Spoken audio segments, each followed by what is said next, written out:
any other? This is right, Arab.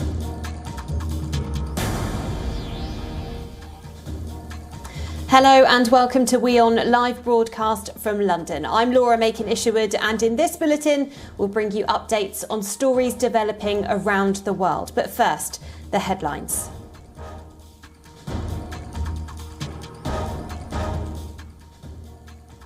Afghans face an increasingly desperate race to escape life under the Taliban after US President Joe Biden confirms US-led evacuations will end next week.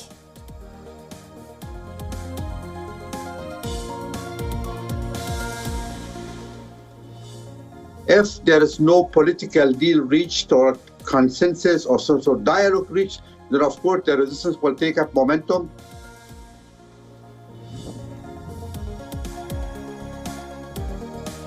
Ahmad Wali Massoud, the former Afghan envoy and brother of slain Commander Ahmad Shah Massoud, speaks exclusively to WION on the anti-Taliban resistance movement in Panjshir and how it plans to push back.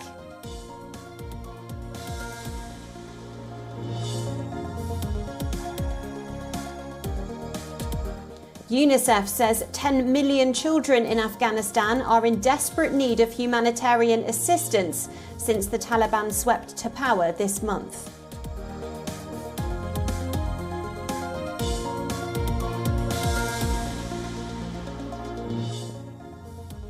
Sources say a classified US intelligence report submitted to the White House remains inconclusive on the origins of COVID-19 due to a lack of information from China. The report remains split over the zoonotic origin and lab leak theories.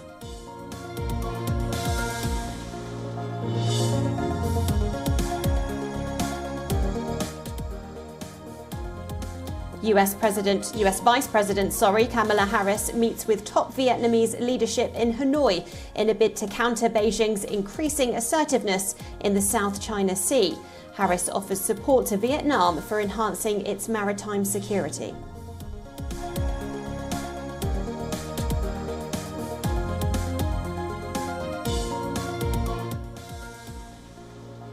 Real Madrid finally make their move to prize away French World Cup winner Kylian Mbappe from Paris Saint-Germain. Reports confirm that an initial bid in excess of $180 million has been turned down by the French heavyweights, who signed Lionel Messi earlier this month.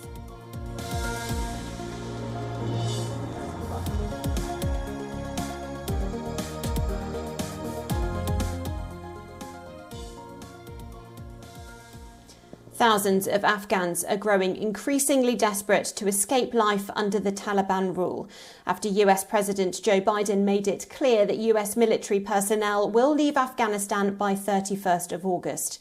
Many Afghans say they fear a repeat of the brutal 5-year Taliban regime that was toppled in 2001, with Washington and Western allies flying thousands of Afghans out of the country every day.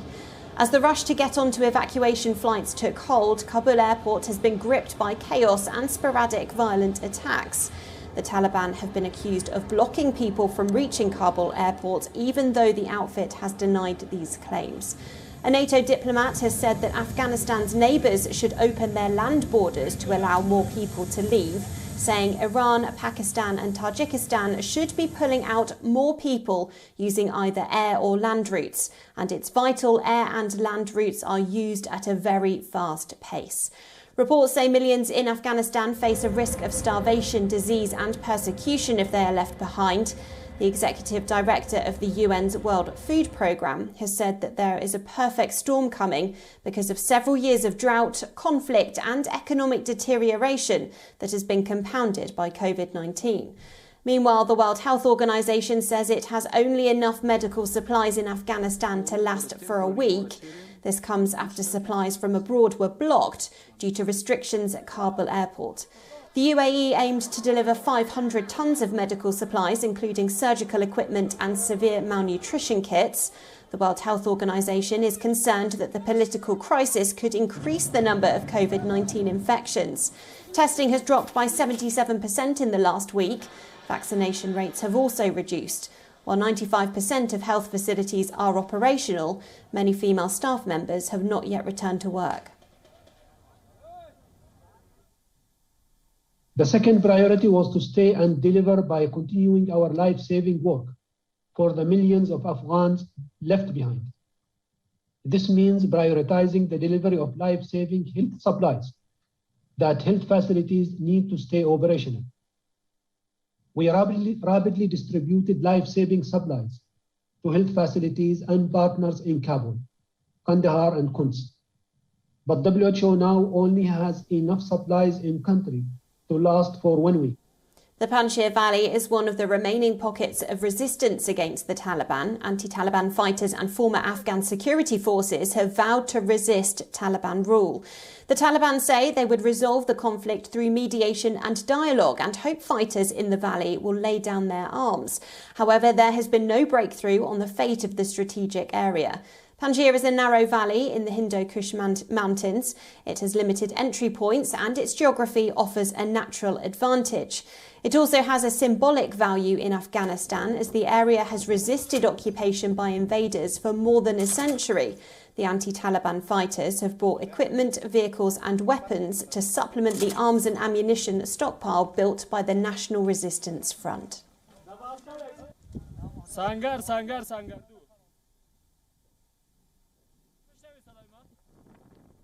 United States President Joe Biden is standing firm on August 31st being the date American troops withdraw from Afghanistan. Speaking to G7 leaders on Tuesday, Biden said that the United States is on pace to complete pullout from Afghanistan by that deadline, but added that the completion does depend on cooperation from the Taliban. Nearly 6,000 US troops are helping to evacuate Americans and at-risk Afghans. US officials earlier said that the Pentagon made the recommendation that Biden stick to his August 31st target date. We are currently on a pace to finish by August the 31st. U.S. President Joe Biden on Tuesday held firm on his end-of-August deadline to withdraw completely from Afghanistan as the threat of militant attacks on American forces mounted. But he left open the chance of the deadline being extended. I've asked the Pentagon and the State Department for contingency plans to adjust the timetable, should that become necessary. Biden also emphasized that each day on the ground in Afghanistan brings added risk to U.S. troops from an attack by an Islamic State affiliate.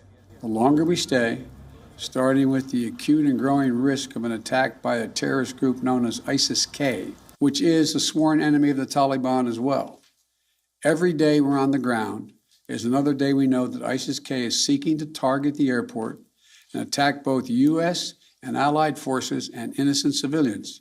Biden also said he spoke with leaders of the G7 nations on Tuesday, telling them that completing evacuations by month's end is dependent on continued cooperation with the country's new Taliban rulers, who demanded that all foreign evacuations be done by that date. The developments follow what two U.S. officials said was a meeting between CIA Director William Burns and Taliban leader Abdul Ghani Baradar in Kabul on Monday to discuss the chaos in Afghanistan after the Taliban's unexpectedly swift takeover. The hardline Islamist Taliban had told thousands of Afghans crowding into Kabul airport in the hopes of boarding flights that they had nothing to fear and should go home. But in a press conference Tuesday, a Taliban spokesman said Afghans will not be allowed to leave. Meanwhile, the UN's human rights chief said she had received credible reports of executions of civilians and Afghan security forces who had surrendered. The Taliban has said it will investigate such reports. After facing flack for allegedly mishandling the Afghanistan crisis, British Foreign Secretary Dominic Raab has dismissed claims that he did not deal with the issue effectively while on holiday with his family. Raab described claims that he was lying on the beach all day during the start of the chaos in Kabul as nonsense. The foreign minister has been facing calls to step down from the opposition party Labour. He has been heavily criticised for not returning immediately from his holiday as events began to unfold in Afghanistan. Well, all of those claims and suggestions are not true. Well, we discussed the matter. I agreed to come back on Sunday. I'm not going to add further to the speculation around that. But the idea, some of the reporting, some of the assertions you just put to me, just not true. But we were focused overwhelmingly on securing the airport, making sure, and I was engaged in meetings, the stuff about me being lounging around on the beach all day, just nonsense. The stuff about me paddleboarding, nonsense. The sea was actually closed. It was a red notice. I was focused on the COBRA meetings, the Foreign Office team, the Director and the Director General, and the international engagement. And as a result of the actions of the government, 9,000 people, British nationals, Afghan workers, were secured back to the UK. Britain, along with other countries, have been undertaking huge evacuation programmes in Kabul since the Taliban took over. British Foreign Secretary Dominic Raab said that almost all British nationals that wanted to leave Afghanistan had returned to the United Kingdom. Dominic Raab said that over 2,000 British nationals have been evacuated in the last 24 hours and that the troops were now working on more complex cases. Shortly, but what we're aimed at doing, having got the capacity to get people out over the last 24 hours to 2,000, we want to just keep using every hour and day that we've got left to push through the outstanding cases of British nationals, Afghans who've worked for us, but also those high vulnerability cases if we can. We've seen achieving scholars back on those flights. We want to get journalists back on those flights, women's rights defenders. So we'll keep doing everything we can in whatever that remaining window is that we've got left. Britain's Foreign Minister said that the deadline for evacuating people from Afghanistan was up to the last minute of this month. This comes after a White House spokesperson said in a briefing on Tuesday that they needed to check if the deadline was up to the last minute of August 30th or 31st. Well, look, for precisely the reason you gave, I'm not going to give the precise time. And what we do know is that we're working towards the end of the month. The military planners will work out how much time they need to withdraw their equipment, their staff. And what's really important is we'll make the maximum use of all the time we have left. Afghan refugees who have lived in Pakistan for decades say their hopes of returning home have been dashed by the Taliban. Kabul airport has been witnessing sporadic violence and chaos for days now. Thousands of foreign troops and Afghan security guards have been deployed in order to evacuate those who want to leave the country. Many Afghans who have been living in Pakistan fear that they will return to a hardline representation of Islamic law, the kind that had been witnessed when the Taliban were in power between 1996 and 2001. پکار داره چې موږ د طالبانو نه که هر حکومت یې د قلم استعمال کړي د زور زیاتي نه کار وانخلي دغه خلک چې کوم روان دي باید دوی ته اطمینان ورکړل شي دلته د امنیت چې یاره موږ ستاسو د کوم امنیت دی دا موږ ټینګول غواړو داسې نه ده چې هر افغانان ټول بېزاره دي د افغانستان آینده نسل چې دی تر ما پورې زه آینده ته حیران پاتې یم د ما امید و چې موږ لاړ شو هغه امید زموږ پاتې شو ځکه آینده لپاره څه پته نه لګي چې کوم هسې حالات به راځي افغانستان کې یوه بده خبره چې زما لپاره د خوشحالۍ نه ده د خوښۍ مې نه ده چې خلک د دې ملک نه فرار کوي دا د دې ملک په زیان باندې دي نو که چېرته د طالبان زر تر زره د خپله کابینه اعلان کړي او یو اسلامي نظام په دې ملک نافظ کړي او خلکو ته ډاډ ورکړي دغه تلل د دې خلکو دا راایثار شي په دې ملک کې ځکه که طالبان حکومت کوي حکومت په چا کوي د ټول افغانانو نه دا خواهش کوم چې بار ملکونو ته زړه مخه کوئ خپل وطن آباد کړئ دا نظام دی قسم حکومتونه ځي راځي دنیا د نظامونه ړنګ شوي دي خو یو پیره تاسو زموږ خپل افغانانو لږ کمزوري ښکاره کړې ده خو دا همت د خپل لاس نه مه ورکوئ او خپل یو ښه نظام د دې ملاتړ وکړئ چې یو ښه نظام رامنځته شي یو ښه د عدل انصاف وخت رامنځته شي. The United Nations had earlier said that Afghanistan has seen a sharp increase in civilian casualties in recent months. The UN's human rights chief added that there are credible reports of serious violations committed by the Taliban. These include summary executions, restrictions on women's rights, blocking girls from attending schools, and recruitment of child soldiers. In particular, we have also received credible reports of serious violation of international humanitarian law and human rights abuses taking place in many areas under effective Taliban control. They include, among others, summary executions of civilians and all the combat members of the Afghan National Security Forces, restrictions on the right of women, including the right to move around freely and girls' right to attend school, recruitment of child soldiers, and repression of peaceful protests and expression of dissent. Taliban leaders have been trying to show their moderate side since taking over in Kabul. They have begun talks on forming a government that have included discussions with old enemies and past governments and a former president, Hamid Karzai.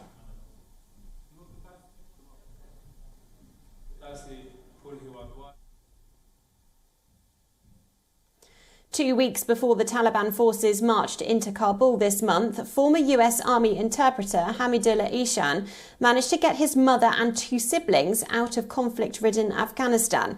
But one of his sisters and her baby are still in Kabul. He says he is prepared to do whatever he takes to get her out. Hamidullah Ihsan is a former Afghan interpreter for the US Army living in California. And he says he's prepared to do whatever it takes to get his sister out of Taliban-controlled Kabul, where she remains with her husband and infant child. Just one of the many Afghans who fear the Taliban will return to the harsh version of Islamic law enforced while when the group was last in power 20 years ago. All I just want her to be safe out there. The Taliban, as I told you, they've never been changed. I cannot compare them to the animal. Animal is much better than them. I cannot compare them to any human being in the planet. They are more dangerous than anyone you think of that. He says he saw what was coming and got his mother and 2 siblings out of Afghanistan just weeks before the Taliban marched into Kabul. They are now registered with the United Nations Refugee Agency in neighboring Tajikistan. He says he's put his sister on an evacuation list, but she hasn't been called by the US government to go to the airport. Ihsan worked with multiple army units in Kandahar from 2008 to 2012. He's been in California since 2015 on a special immigrant visa. In addition to his sister's safety and human rights, he fears reprisals against others like him that worked with the West, despite the Taliban's reassurances. I have a lot of their videos. They're knocking people's door, asking for an interpreter, asking for people that are in the military, asking for all those people, and they're going to kill them. If I would be there now, of course they're going to find me and they're going to do something, but thanks God I'm here. In their first news conference after taking Kabul, the Taliban said women would be allowed to work and study within the framework of Islam. More than 5 billion COVID vaccinations have been administered across the world, but unequal access continues to be a cause for concern. While rich countries are using booster shots and inoculation drives as a response to the COVID surge, less developed and poor countries are lagging behind in the vaccination rates. The regional director of the World Health Organization in Africa said that such unequal availability of vaccines is causing damage to international solidarity. Haiti, Yemen and the Republic of Congo are some of the other countries where vaccine availability is low. 75% of all vaccine doses globally have been administered in just 10 countries. And high-income countries have administered 62 times more doses than low-income ones. Potentially worsening this divide, some wealthy countries are now advising their population to get booster shots to sustain their immunity.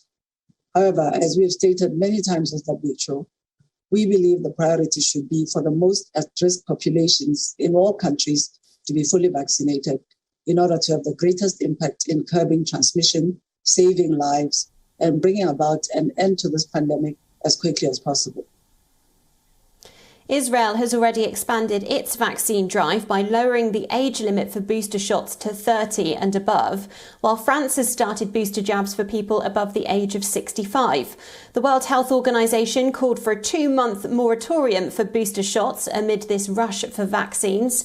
The World Health Organization's Director General has said that of all the vaccines administered, 75% of those took place in just 10 countries. The vaccine donation or vaccine sharing, I'm disappointed because so far 4.8 billion doses have been delivered globally. 75% of that is in 10 countries. 10. And if you take Africa, the vaccine coverage is less than 2%. Do you think this is acceptable? We call it vaccine injustice. and vaccine nationalism. And this is not good. And we're asking those who control the production capacity, these are mainly the G20 countries, to lead collectively. Several other countries are also planning to go ahead with the booster shots for the deadly Delta variant. The United States is awaiting approval from the Food and Drug Watchdogs. The Centre for Disease Control and Prevention has said that it will issue booster doses to every American from September the 20th, with priority given to at-risk groups and frontline workers. Germany will also start giving booster shots from next month.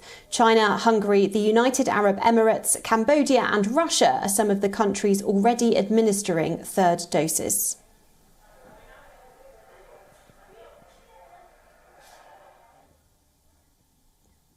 Sri Lanka is battling a renewed COVID-19 surge driven by the highly contagious Delta variant. The country's death toll from the virus is also increasing. A box factory in Sri Lanka's Deliwali Mount, Lavinia, is making coffins out of cardboard.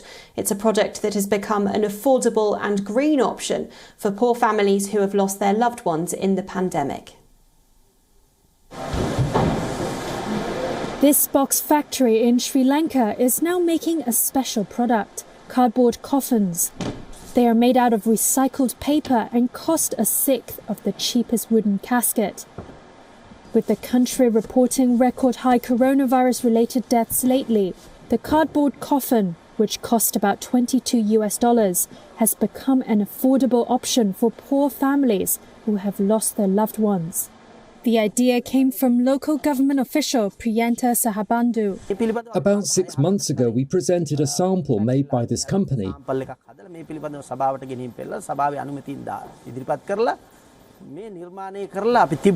And got approval from the council. With the spread of the coronavirus, people found it difficult to pay for expensive wooden coffins. A cardboard coffin can hold up to around 220 pounds and can be put together in about 30 minutes. Initially, the coffins were mostly used for COVID-19 victims, but they are also a greener option and have become increasingly popular among those who are more environmentally conscious. The cardboard coffins reduce the amount of trees being cut. The amount of gas and electricity needed to cremate these coffins is also much less than for a wooden coffin. To generate electricity, you need to burn diesel, and that releases carbon into the environment. Sri Lanka announced a total lockdown on Friday for 10 days to curb the renewed surge in COVID-19 cases. The country recorded its highest daily death toll of 198, also on Friday. Algeria has cut its diplomatic ties with Morocco over a series of allegations which it has called hostile actions. Speaking at a news conference, Algeria's foreign minister accused Morocco of using the Pegasus spyware against its officials, supporting a terrorist group and failing in its bilateral commitments. كما يرهن بصفة خطيرة حاضرها ومستقبلها، وعليه فإن هذا الرد الجزائري العلني والرسمي حيال التوجه العدائي المغربي يبرز ضرورة الاحتكام العاجل لمنطق العقل عوض الرهان على الأسوأ الذي يبدو للأسف الشديد أنه يشكل مبعث مواقف المملكة المغربية تجاه الجزائر. وفي كل الأحوال ترفض الجزائر أن تخضع لسلوكيات وأفعال مرفوضة تدينها بقوة. The Algeria-Morocco border was closed in 1994, but the two countries have maintained diplomatic relations since 1988. Morocco wants the borders, which have caused tension in the past, to reopen, but Algeria has denied the request, citing security reasons. Last week, Algeria had said it will review bilateral relations between the countries after deadly forest fires in the country killed at least 65 people. It claims the fires were the work of terrorist groups from Morocco and Israel, which support the independence movement Kabylie region. ماشي في الصواب ما كاينش اش تقطع علاقه مع دابا جارك ساكن حداك اش تقطع معنا علاقه كتجي ناقصه شويه فهمتيني هنا بيناتنا واحد داخلين في المغرب يونايتد فهمتيني راه الجزائر تونس بحال ما كاينش شي فرق وما داكشي بين الحكومات بيناتهم. Algeria's Minister of Foreign Affairs says Algeria will continue to support the Polisario Front, which wants independence in the Western Sahara. The United States had recognised Moroccan sovereignty in the region last year.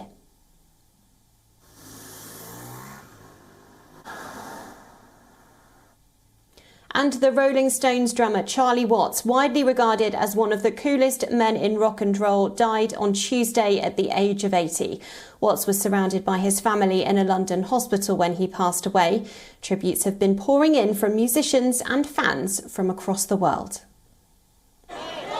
Charlie Watts, widely regarded as one of the coolest men in rock during his nearly 60 years as a drummer with the Rolling Stones, has died peacefully, surrounded by his family in a London hospital at the age of 80, his spokesperson said on Tuesday. A member of one of the world's most famous and iconic bands, Watts and the early lineup of Mick Jagger, Keith Richards, Brian Jones, and Bill Wyman were at the forefront of rock's British invasion of America in the 1960s. The Stones breaking records with multi-million-dollar grossing global tours that continue to this day. Fellow rock superstar Paul McCartney, in a video posted to social media, called Watts' death a huge blow to the Stones. Elton John wrote, quote, "A very sad day. Charlie Watts was the ultimate drummer, the most stylish of men, and such brilliant company."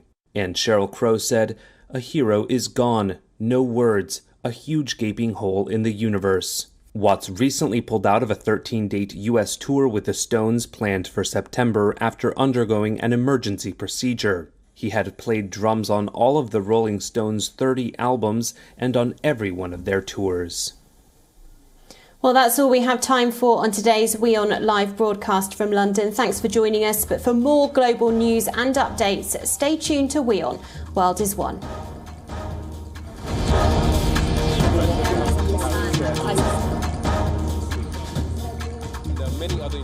This is right, Arab.